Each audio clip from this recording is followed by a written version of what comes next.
America परमाणु परीक्षण के युद्ध मतलब रेस में जा रहा है, अगर चीन जा रहा है, अगर पाकिस्तान जा रहा है, तो हम तो भैया सैंडविच हैं, हम बीच में बैठे कैसे रहेंगे? पावर्ड कंट्रीज के बीच में सैंडविच हो गया है, एक तरफ से चीन है, दूसरे तरफ से पाकिस्तान है।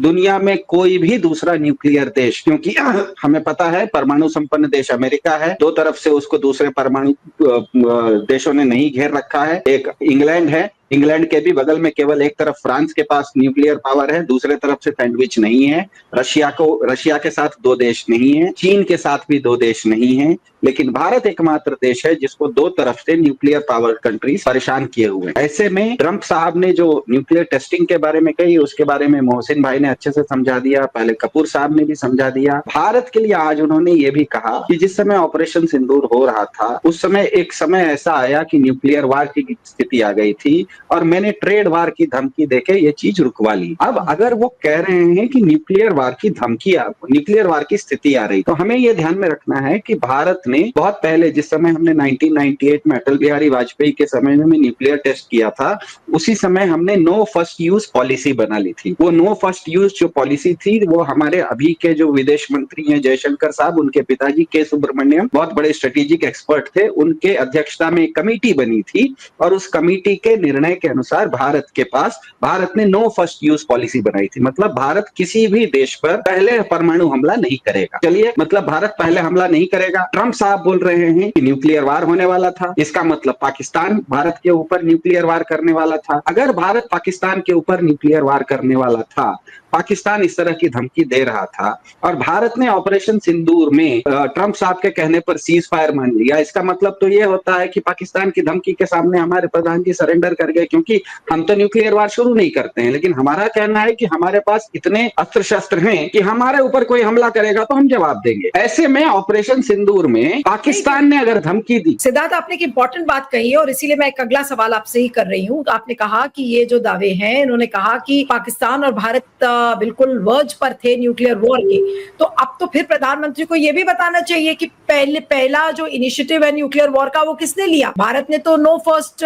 यूज पॉलिसी अगर साइन की है, तो इसका मतलब हम ये मान के चले कि पाकिस्तान ने पहला न्यूक्लियर अटैक किया होगा या अटैक करने की कोशिश कर रहे हो। यही तो हो रहा है, क्योंकि जिस समय ऑपरेशन सिंदूर चल रहा था, आप ध्यान दीजिएगा, करीब 88 घंटे चला था सीज फायर से पहले, जिस समय रोज दिन में 2 बार कर्नल सोफिया कुरैशी और व्योमिका सिंह आती थी और अपनी रिपोर्ट देती थी, वो हर हमेशा भारत बोल रहा था कि हम इसको एस्केलेट नहीं कर रहे हैं, हम क्या कर रहे हैं वो भी बता रहे थे कि हम केवल आतंकवादी ठिकानों पर हमला कर रहे थे। पाकिस्तान जब हमला कर रहा था हमारे ऊपर अलग अलग जगहों पे भी, तो हम भी जवाब में किसी पर सिविलियन टारगेट्स पर, मिलिट्री टारगेट्स पर अटैक नहीं कर रहे थे, हम उनके रेडार वगैरह को तोड़ रहे थे। तो भारत बार बार कह रहा था कि हम एस्केलेट नहीं कर रहे हैं। ये भारत का बिल्कुल स्टैंड था ऑपरेशन सिंदूर के समय। उससे पहले भारत का स्टैंड है कि हम no first use nuclear policy है। इसका मतलब ये इस ऑपरेशन सिंदूर में भारत की ओर से सबसे पहले तो कहीं पर भी परमाणु युद्ध करने की कोई धमकी न थी, न तो कोई ऑप्शन था। ऐसे में अगर ट्रंप साहब कह रहे हैं कि ये युद्ध परमाणु युद्ध के कागार पर पहुंच गया था और मैंने उस परमाणु कागार पर पहुंचे हुए युद्ध को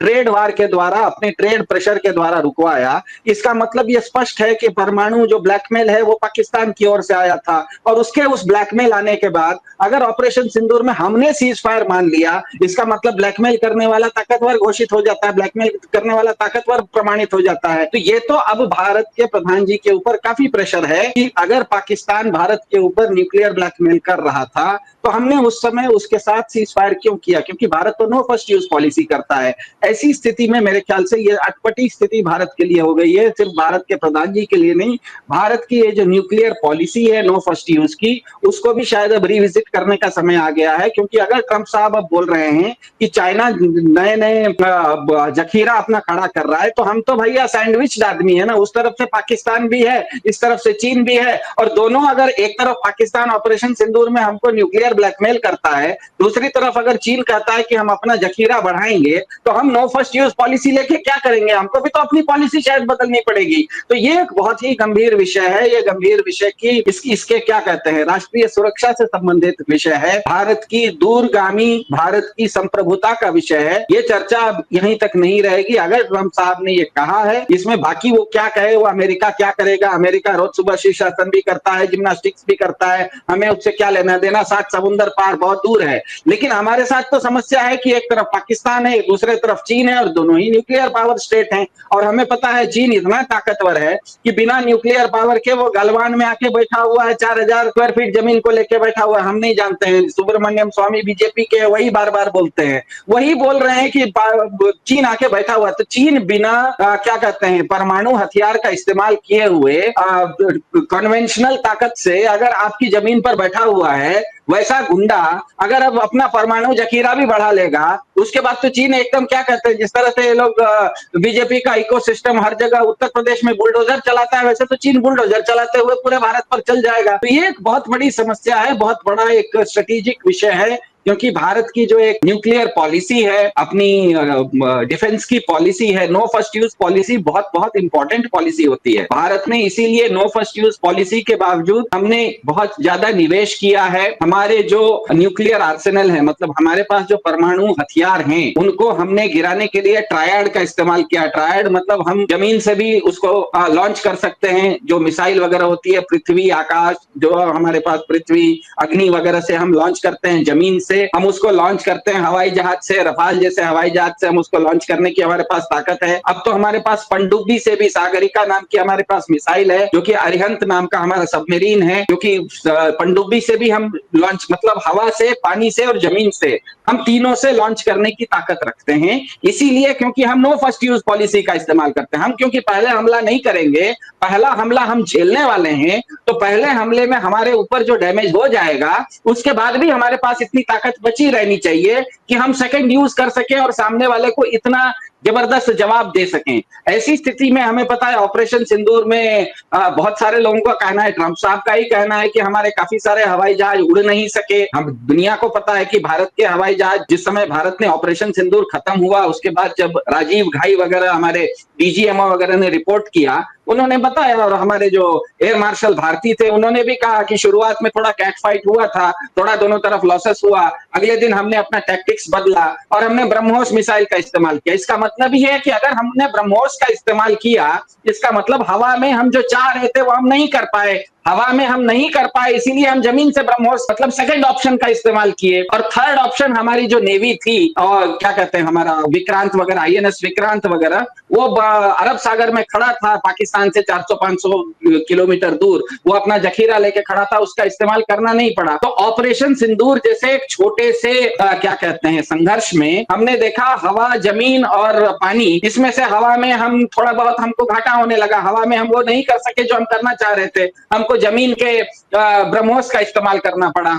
ऐसे में अगर ट्रंप साहब कह रहे हैं कि चीन अपना जखीरा बढ़ा रहा है, पाकिस्तान ने ब्लैकमेल कर दिया है, तब तो भारत को अपनी nuclear no first use policy को अब फिर से पुनर्चिंतन करने का बहुत गंभीर समय आ गया है। अब ये सब चर्चा हम और आप टीवी पर बैठ के करें, इसका तो कोई मतलब नहीं है, क्योंकि हम लोग चर्चा ही कर सकते हैं, हमारे पास तो नीति बदलने की हमारे पास कोई अधिकार नहीं है। तो जिसके पास नीति बदलने का अधिकार है वो इस मामले में चुप है। वो अब बिहार में जाके कट्टा फकीर होके कट्टे की बात कर रहे हैं, तो अब हम कैसे किससे पूछें? जिसको ये सब चर्चा करनी चाहिए वो बिहार की चुनावी रैली में फकीर होके कट्टे की बात कर रहा है, और हमको जिसको इसका हमारे पास इसकी ताकत नहीं है, हम इस पर चर्चा कर रहे हैं। तो यही तो दुर्भाग्य है इस देश का। लेकिन सबसे बड़ी बात यह है, और सवाल पर मैं डॉक्टर संजय के पास आती हूँ, कि आपको क्यों लगता है कि डोनाल्ड ट्रंप ने अचानक से न्यूक्लियर टेस्टिंग की बात की, जबकि उनके एक्सपर्ट्स ये बात कह रहे हैं कि, जैसे मौसी ने बताया कि क्रिस राइट्स ने कहा कि नहीं, हम उस तरीके से एक्सप्लोजन्स नहीं करेंगे। लेकिन इस इंटरव्यू में डोनाल्ड ट्रंप ने ये बातें क्यों की, और ये इंडिया के लिए, भारत के लिए, या खासकर मोदी जी के लिए ये कितने बड़े खतरे की घंटी है? जिस तरीके से वो बता रहे हैं कि अलग अलग देश न्यूक्लियर टेस्टिंग कर रहे हैं, खासकर उन्होंने चाइना और पाकिस्तान का जिक्र किया, क्या ये मोदी जी के लिए अब एक नई मुसीबत है? अलग ये मामला सॉल्व नहीं होगा, क्योंकि ये लग रहा है कि ट्रंप जो है वो पब्लिकली प्रेशर करेंगे प्रधान हमारे, कि वो माने इस बात को कि उन्होंने पीस कराया है, और वो अगर नहीं भी मानेंगे तो वो उनके सामने, उनके मुंह पे बोलेंगे, ये पब्लिक में भी और प्रेस के सामने भी। वो 50 से ज्यादा बार बोल चुके हैं और हर रोज बोलते हैं, और अब तो ये कहने लगे कि उन्होंने परमाणु जंग रुकवाई है, ये नहीं कि सिर्फ वॉर रुकवाई हुआ ही है। तो ये भी डर है कि वो प्रेशर डालेंगे ट्रेड के ऊपर और रशिया के ऊपर। आप देखिए दोनों बार प्रधानमंत्री उनसे नहीं मिले, ना कनाडा में उनसे मिले, G7 में उन्होंने फोन करके बुलाया वाशिंगटन तो नहीं गए, और तीसरी दफा अब यहाँ पे जो मिलना था आसियान का तो भी प्रधानमंत्री नहीं। तो आपको लग रहा है कि अब ये जो परमाणु परीक्षण के जो दावे हैं इस पर भी प्रधानमंत्री कुछ नहीं बोलेंगे और इसको एक कान से सुनेंगे दूसरे कान से निकाल देंगे? इसमें उनका बोलना वैसे जरूरी नहीं है। ये अब अमेरिका कुछ बोल रहा है, हमें तो कुछ बोल नहीं रहा, हिंदुस्तान को तो कुछ बोल नहीं रहा, तो हमें क्या जरूरत है बोलने की? कोई जरूरत नहीं है उनको बोलने की, पर जहाँ जरूरत है वहां पे भी नहीं बोल रहे और जहाँ मिलना चाहिए वहां पे भी नहीं मिल रहे। नहीं, इसमें उन्होंने डायरेक्टली भारत को तो नहीं बोला है, लेकिन सिद्धार्थ मैं अब आपके पास आती हूँ कि उन्होंने ये तो बोला ना कि पाकिस्तान भी टेस्टिंग कर रहा है, चाइना भी टेस्टिंग कर रहा है, तो अगर आप उन दोनों चीजों को जोड़ कर देखिए तब तो फिर भारत के लिए एक बड़ा खतरा नहीं है जिसका आगाह या जिसके तरफ आईना दिखाने की डोनाल्ड ट्रंप कोशिश कर रहे हैं मोदी जी? कि आप हंसने लगिए, उस बात पर हंसिए कि देखो बंदर के हाथ में उस तरह आ गया है। दूसरा विकल्प यह है कि उस बंदर के हाथ से किसी तरह उस तरह निकलवा दीजिए, नहीं तो बंदर बहुत ज्यादा उत्पात मचाएगा। या तो आप खुद अपने घर से भाग जाइए कि भैया बंदर के हाथ में उस तरह आ गया है, मुझे मेरे घर में आके ना काट ले। अब मुझे ये बताइए कि डोनाल्ड ट्रंप के पास भले बंदर के हाथ में उस तरह है, लेकिन डोनाल्ड ट्रंप के पास आज इतनी ताकत है कि वो अमेरिका से उड़ान भरवाता है अपने पायलट को कह के, 72 घंटे तक हवा में रहते हुए वो हवा में आता है, ईरान में बमबारी करके वापस चला जाता है। इतनी बड़ी टेक्नोलॉजी तो दुनिया में किसी दूसरे देश के पास नहीं है। चीन भी अगर हमला करता है तो पड़ोसी पर करता है, भारत में गलवान में घुसता है। रशिया भी अगर हमला करता है तो पड़ोसी यूक्रेन में घुसता है। अमेरिका एकमात्र देश है जो कि 7 समुंदर पार आके हमला करके वापस भी चला जाता है। तो ये बंदर इतना खतरनाक है कि इसके पास उस तरह नहीं AK-47 बंदर के हाथ में आ गया है। ऐसे में किसी बंदर के हाथ में AK-47 आ गया है और आप केवल उस पर हंसते रहिएगा, तब तो आप अपने ऊपर खतरा मोल ले रहे हैं। आपको अब दूसरी बात यह है कि आप अगर बंदर के हाथ से वो AK-47 छीनेंगे नहीं तो वो बंदर आपके ऊपर चलाना शुरू करेगा। तो आपने क्या तय किया? जिस तरह से मोहसिन भाई ने बोला कि चलो भाग जाते हैं, अपना ही घर छोड़ देते हैं, तो इसका मतलब तो आप दुनिया के पहले विश्व गुरु हुए जो कि बंदर के डर से अपना घर छोड़ के भाग रहे हैं। इसीलिए मैं कह रहा हूं कि ये बहुत ही, ये तो मैं हास्य विनोद में कह रहा हूं, असल में बात यह है कि दुनिया में भारत एकमात्र देश है जो कि सैंडविच है दो परमाणु संपन्न देशों से, एक तरफ चीन दूसरी तरफ पाकिस्तान। ऐसे में अगर डोनाल्ड ट्रंप अमेरिका के राष्ट्रपति ये कह रहे हैं कि एक तो ये कि ऑपरेशन सिंदूर के समय ये परमाणु युद्ध के कागार पर चला गया था,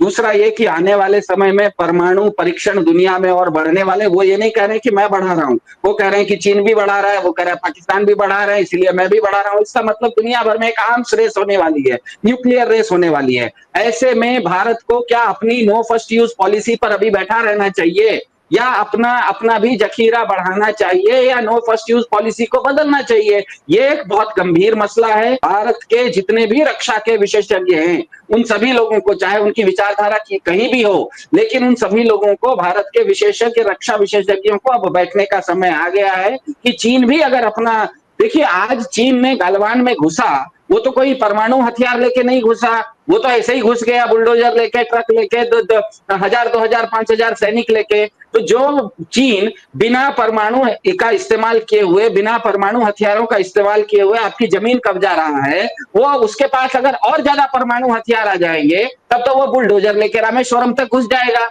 आप इसको रोकेंगे कैसे? आपके पास अगर नो फर्स्ट यूज पॉलिसी है तो वो तो कहेगा पहले इन्हीं को खत्म कर दो। नो फर्स्ट यूज पॉलिसी का मतलब क्या है? तो मेरे ख्याल से भारत को अब समय आ गया है कि अपनी nuclear no first use policy को फिर से रिविजिट, मैं ये नहीं कह रहा हूं बदलना है, लेकिन इस पर अब गंभीर चिंतन करना है। और अगर अमेरिका परमाणु परीक्षण के युद्ध मतलब रेस में जा रहा है, अगर चीन जा रहा है, अगर पाकिस्तान जा रहा है, तो हम तो भैया सैंडविच हैं, हम बीच में बैठे कैसे रहेंगे? फिर से मैं कह रहा हूं, बंदर के हाथ में उस तरह नहीं AK-47 है। आप इसको देख के हंसते रहिएगा तो वो गोली चला सकता है, गोली चलाएगा तो हम घायल हो सकते हैं। आपको उसको कहीं किसी न किसी तरीके से उसको आपको ढाल बनाना पड़ेगा। या तो बंदर के हाथ से आपको AK-47 छीनना है, या तो अपने खुद को आपको क्या कहते हैं बुलेट प्रूफ पहनना है। लेकिन आपने तय किया है कि बंदर के हाथ में AK-47 है, हम अपना ही घर छोड़ के भाग जाते हैं। अब इसका कैसा विश्वगुरु हो गए भाई आप कि बंदर को देख के आप भाग रहे हैं और अपने आप को विश्वगुरु कह रहे हैं? तो मेरे ख्याल से काफी जटिल मामला मामला है और इस चीज की गंभीरता को देखते हुए